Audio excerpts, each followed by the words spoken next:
રાજનો એજન્ડામાં સૌથી પહેલા વાત કરવી છે ફોન કોલ અને સળીની।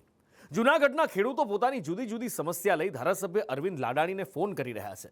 ખેડૂત આરોપ લગાવી રહ્યા છે કે ધારાસભ્ય એમના ફોન ઉપાડતા જ નથી। આ મામલે જ્યારે ધારાસભ્યને પૂછવામાં આવ્યું તો એમણે કહ્યું કે ખેડૂતોના ફોન નથી ઉપાડતા એ વાત ખોટી છે। હા, એવો જવાબ એમણે આપ્યો કે અગાઉ આ બધી વિવાદોમાં કે પછી ત્રાહિત કોલ ઉપાડવામાં, અનનોન નંબર્સ ઉપાડવામાં મને ઘણી મુશ્કેલીનો સામનો કરવો પડ્યો છે, પણ આ વિવાદ નાનો સૂનો લાગતો હતો, પણ આગમાં કંઈક એવું ઘી હોમાયું કે મોટો ભડકો થયો અને ધારાસભ્ય ભડકી ગયા કે મને સળી કરવાની નહીં। આખરે કોણ છે એ સળીબાજ જે ધારાસભ્યને હેરાન કરી રહ્યા છે અને એના પછી ભડકો શું થયો છે એ પણ તો જુઓ। ખેડૂતને હું જવાબ દેતો જ હોય, પણ મને ક્યાંક ખબર હોય કે ક્યાંક કોઈ હરી કરવા વાળા હોય, એમાં પણ હું ગંભીરતા રાખું છું ને એવા ફોન ઉપાડતો પણ નથી। મેં એને અનેક વખત તે પછી ફોન કર્યા છે, વેઇટિંગમાં ફોન આવતો હોય છતાં મને ફોન સામો નથી કર્યો, મારો એક પણ ફોન નથી ઉપાડ્યો। મારે અરવિંદભાઈ ધારાસભ્યને અમારાને કહેવાનું છે કે અરવિંદભાઈ સળી તો પહેલાં તમે કરેલ છે આ વિસ્તારમાં, પહેલાં કોંગ્રેસમાં તમને મત આપેલા અને ત્યારે તમે પછી પક્ષ પલટો કરી પ્રજાનો દ્રોહ કરીને ભાજપમાં જ ગયેલા। જ્યારે તમે કોંગ્રેસમાં હતા ત્યારે સિંહ ગોળે ગર્જના કરતા હતા, કેમ હવે ભાઈ તમને ખ્યાલ આવી ગયો કે ભાઈ ડબ્બે પુરાઈ ગયા? મહત્વના ખેડૂતોના જે પ્રશ્નો છે એ પ્રશ્નોની રજૂઆત કરવી નથી અને એટલા માટે લોકો તમને સરી કરે અને લોકો ઘેર પણ મોકલી દે। ઘણી વખત આપણે અજાણ્યા નંબર આવે છે તો ન ઉપાડી, તો કોઈ સાચો વ્યક્તિ પણ હોય છે એનું કામ હોય છે તો એ ઉપાડવું જોઈએ। જૂનાગઢના માણાવદરથી ભાજપના ધારાસભ્ય અરવિંદ લાડાણી ફરી એકવાર વિવાદમાં સપડાયા છે અને આ વિવાદ થવા પાછળનું કારણ છે સળી। વિસ્તારના ખેડૂતોનો આરોપ છે કે તેઓ પાક નુકસાનીની સહાય અને ખાતરની મુશ્કેલીની રજૂઆત કરવા ધારાસભ્યને ફોન કરે છે તો તેઓ ફોન નથી ઉપાડતા। જો કે આ મામલે ધારાસભ્ય અરવિંદ લાડાણીને સવાલ પૂછતા તેમણે જવાબ આપ્યો કે વિવાદની આગમાં ઘી હોમાયું છે।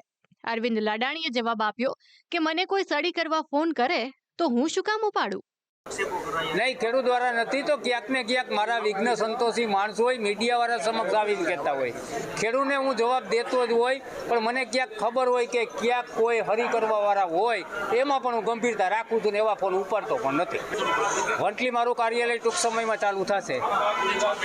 ના, એવું કાંઈ નથી, કાર્યાલય કરવું ના કરવું એ મારી ઈચ્છાની વાત હોય છું, લોકો એને સતત સંપર્કમાં હોય, એવું નથી કે કાર્યાલય હોય તો જ બધો વહીવટ થઈ શકે। નહીં, ખેડૂતની તદ્દન ખોટી વાત છે, તદ્દન ખોટી વાત છે, મારી સામે લઈ આવ્યો કોઈ ખેડૂત હોય તો। ધારાસભ્ય અરવિંદ લાડાણીના આવા બોલ સાંભળી વિસ્તારના ખેડૂતો રોષે ભરાયા છે। ખેડૂતો વિડીયો બનાવીને આરોપ લગાવી રહ્યા છે કે અમે તો રજૂઆત માટે ફોન કરતા હતા સાહેબ, તમને કેમ આ રજૂઆત સળી લાગે છે? સળી તો તમે કરી છે પક્ષ પલટો કરીને। ત્યારે એની એવો જવાબ આપ્યો છે કે મારા જે ટૂંકમાં એની એ પ્રમાણમાં વિરોધી જવાબ આપ્યો છે કે મારા જે ટૂંકમાં વિરોધી છે, અસમર્થકો છે, એના ફોન ગણાઈને આવે છે અને મને બદનામ કરવા માટે ઘણા બધા કાવતરા થાય છે, સોશિયલ મીડિયામાં વિડીયો પણ વાયરલ કરે છે। આવું ખરેખર છે નહીં। એ ભાઈએ એને જવાબ આપી દીધો, એમ કહે છે કે હું બધાના ફોન ઉપાડું, મિટિંગમાં હોય તો ફોન ન ઉપડે। મેં એને અનેક વખત તે પછી ફોન કર્યા છે, વેઇટિંગમાં ફોન આવતો હોય છતાં મને ફોન સામો નથી કર્યો, મારો એક પણ ફોન નથી ઉપાડ્યો। મારે અરવિંદભાઈ ધારાસભ્યને અમારાને કહેવાનું છે કે અરવિંદભાઈ સળી તો પહેલાં તમે કરેલ છે આ વિસ્તારમાં, પહેલાં કોંગ્રેસમાં તમને મત આપેલા અને ત્યારે તમે પછી પક્ષ પલટો કરી પ્રજાનો દ્રોહ કરીને ભાજપમાં જ ગયેલા। અત્યારે ક્યાંય ખાતર મળતું નથી, કમોસમી વરસાદથી નુકસાની મોટે પાયે છે। માંડવી કહેતા હતા કે મને કાળી રાતે કામ હોય તો પણ તમે મને જાણ કરજો, હું તમારા કામ કરવા માટે હું ગમે ત્યારે હું હાજર રહી। તો હવે તમને કેમ ભાઈ સળી લાગે છે?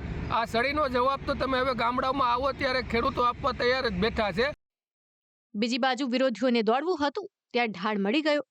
લાડાણી વિવાદમાં સપડાતા જૂનાગઢ જિલ્લા કોંગ્રેસ પ્રમુખે પ્રહાર કર્યા કે લાડાણી તો કોંગ્રેસમાં હતા ત્યાં સુધી સિંહની માફક ગર્જના કરતા, પરંતુ હવે જાણે ડબ્બે પુરાઈ ગયા છે। બધા માણસોએ ફરિયાદ કરી કે ભાઈ તમે ફોન કાં ઉપાડતા નથી, તો એવું કહે છે કે મને હળી કરવા વાળા માણસો વધી ગયા છે એટલે હું ફોન ઉપાડતો નથી। એટલે ભાઈ તમને કોની ડર છે? તમે ભાજપના ધારાસભ્ય છો, સત્તાધારી પક્ષ આવડો મોટો હોય અને તમે એવા હાવ ડરપોક ધારાસભ્ય। જ્યારે તમે કોંગ્રેસમાં હતા ત્યારે સિંહ ગોળે ગર્જના કરતા હતા, કેમ હવે ભાઈ તમને ખ્યાલ આવી ગયો કે ભાઈ ડબ્બે પુરાઈ ગયા?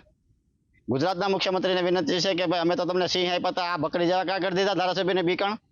કે હળી કરે એટલે બરાબર તમારે એનો ફોન ઉપાડતો કોઈ હળી કરતું જ ન હોય.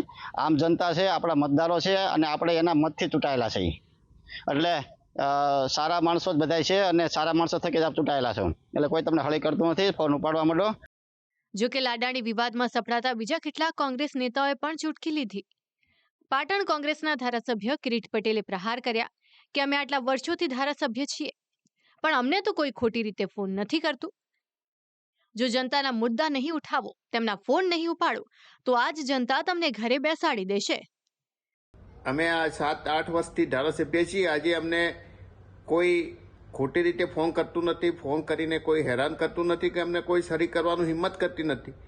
તમે લોકોની વચ્ચે રહેવું નથી, માત્ર ભારતીય જનતા પાર્ટીના નામે ચૂંટાઈ જવું છે. અને હાલ જે સૌરાષ્ટ્રની અંદર મહત્વના ખેડૂતોના જે પ્રશ્નો છે એ પ્રશ્નોની રજૂઆત કરવી નથી, અને એટલા માટે લોકો તમને સરી કરે અને લોકો ઘેર પણ મોકલી દે. આમ હાલ તો ફોન ન ઉપાડવાની વાત કરનારા ધારાસભ્ય અરવિંદ લાડાણી ઉપર ચારે બાજુથી લોકો તૂટી પડ્યા છે. ખેડૂતો સવાલ પૂછી રહ્યા છે કે ધારાસભ્ય થઈને ફોન ન ઉપાડવા એ યોગ્ય નથી. અમારી રજૂઆત કરવી હોય તો અમે કોને કરીએ? પરંતુ જો કોઈ ખરેખર સડી કરવા માટે ધારાસભ્યને ફોન કરતું હોય તો ધારાસભ્યએ શું કરવું જોઈએ અને ધારાસભ્ય શું કરે છે, તેને લઈને સંદેશ ન્યૂઝે જૂનાગઢના જ ભાજપના ધારાસભ્ય સંજય કોરડિયા સાથે વાત કરી, જેમાં તેમણે જણાવ્યું કે જ્યારે લોકોનો ઈરાદો આપણને માલુમ ન હોય ત્યારે ઘણા જ સંયમથી વાત કરવી જોઈએ, પણ બધા જ અજાણ્યા નંબર ઉપાડવાના બંધ કરી દેવા એ પણ યોગ્ય નથી. વખત લોકો ઉશ્કેરીને પણ ધારાસભ્યોને ઉશ્કેરતા પણ હોય છે, પણ એ ઉશ્કેરાવું ન ઉશ્કેરવું આપણા ઈચ્છાની વાત છે. એટલે આપણે ખબર પડી જાય કે આ વ્યક્તિને એના કામથી મતલબ નથી, ફક્ત રેકોર્ડિંગ કરીને વાયરલ કરવા માટેનું જ આ એમનું આયોજન છે. તો એના માટે ચેતી અને આપણે એ રીતે જવાબ આપવા જોઈએ.